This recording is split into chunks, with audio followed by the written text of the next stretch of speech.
நமீபியா அதிபர் நிட்டோம்போ நண்டி நிடைட்வாவுடன் பிரதமர் நரேந்திர மோடி இன்று பேச்சுவார்த்தை நடத்தினார்.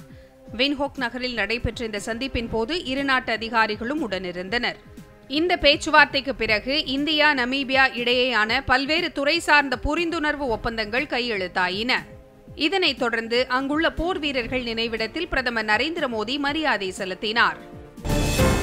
நமீபியா சென்றுள்ள பிரதமர் நரேந்திர மோடிக்கு அங்குள்ள வின்ஹோக் நகரில் அரசு மாளிகையில் சிவப்பு கம்பள வரவேற்பு அளிக்கப்பட்டது. இந்த வரவேற்பு நிகழ்ச்சிக்கு வருகை தந்த பிரதமர் நரேந்திர மோடியை அந்நாட்டு அதிபர் நிட்டோம்போ நண்டி நிடைட்வா வரவேற்றார். இதில் 21 குண்டுகள் முழங்கி மரியாதையும் ராணுவ வீரர்களின் அணிவகுப்பு மரியாதையும் இடம்பெற்றிருந்தது. இமாச்சல பிரதேசத்தில் அண்மையில் பெய்த கனமழையால் வீடுகளை இழந்து நிவாரண முகாம்களில் தங்க வைக்கப்பட்டுள்ளவர்களை அம்மாநில முதலமைச்சர் சுக்விந்தர் சிங் சுகு இன்று நேரில் சந்தித்து ஆறுதல் கூறினார். அங்குள்ள நிலவரம் குறித்து கேட்டறிந்த அவர் பாதிக்கப்பட்ட மக்களுடன் மதிய உணவு சாப்பிட்டார். விழுப்புரத்தில் மத்திய அரசை கண்டித்து ரயில் மறியல் போராட்டத்தில் ஈடுபட முயன்ற விவசாயிகள் கைது செய்யப்பட்டனர். பொதுத்துறை நிறுவனங்களை தனியார் மயமாக்குவதை கண்டித்தும் தொழிலாளர் விரோத சட்டங்களை கண்டித்தும் இன்று அகில இந்திய அளவில் வேலைநிறுத்த போராட்டம் நடைபெற்று வருகிறது. இதன் ஒரு பகுதியாக விழுப்புரம் ரயில் நிலையத்தில் ரயிலை மறித்து போராட்டத்தில் ஈடுபட முயன்ற விவசாய தொழிலாளர் சங்கம் உள்ளிட்ட பல்வேறு கூட்டமைப்பை சேர்ந்தவர்கள் கைது செய்யப்பட்டனர். போராட்டத்தில் ஈடுபட்டவர்களை காவல்துறையினர் தடுத்து நிறுத்திய போது போராட்டக்காரர்களுக்கும் காவல்துறையினருக்கும் தள்ளுமுள்ளு ஏற்பட்டது. ராஜஸ்தானின் ஷூரு மாவட்டத்தில் விமானப்படைக்கு சொந்தமான ஜாகுவார் போர் விமானம் இன்று வழக்கமான பயிற்சியில் ஈடுபட்டிருந்த போது எதிர்பாராத விதமாக விபத்துக்குள்ளானது. சம்பவ இடத்திற்கு விரைந்த போலீசார் மாவட்ட நிர்வாகத்துடன் இணைந்து மீட்பு பணிகளை மேற்கொண்டனர். இவ்விபத்தில் விமானியும் உதவி விமானியும் படுகாயங்களுடன் மீட்கப்பட்டுள்ளனர்.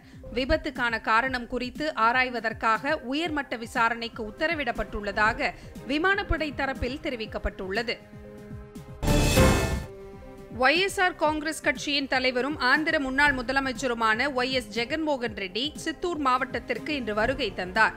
அங்குள்ள பங்காருபாளையம் சந்தையில் மாம்பழ விவசாயிகளை சந்தித்து கலந்துரையாடி அவர்களது கோரிக்கைகள் குறித்து கேட்டறிந்தார்.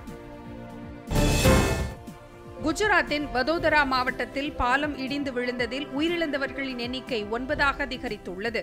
வதோதரா ஆனந்த் மாவட்டங்களை இணைக்கும் கம்பீரா பாலத்தின் ஒரு பகுதி இன்று அதிகாலையில் இடிந்து விழுந்தது.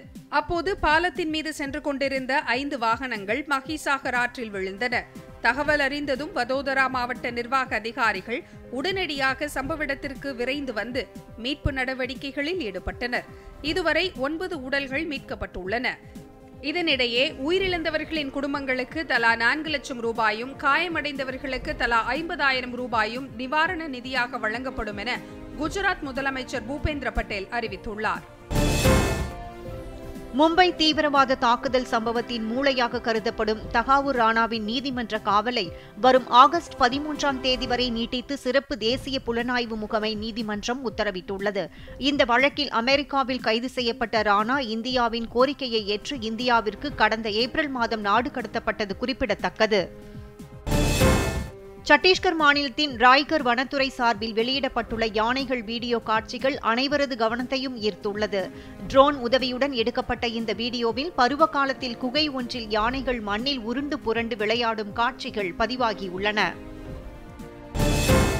இந்தியா இங்கிலாந்து மகளிர் அணிகளுக்கு இடையேயான 4வது 20 ஓவர் கிரிக்கெட் போட்டி இன்று நடைபெறுகிறது.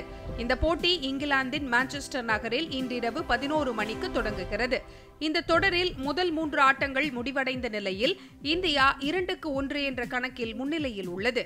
இந்திய அணி இங்கிலாந்தில் பயணம் மேற்கொண்டு 5 20 ஓவர் போட்டி மற்றும் 3 ஒருநாள் போட்டிகளில் விளையாடி வருகிறது.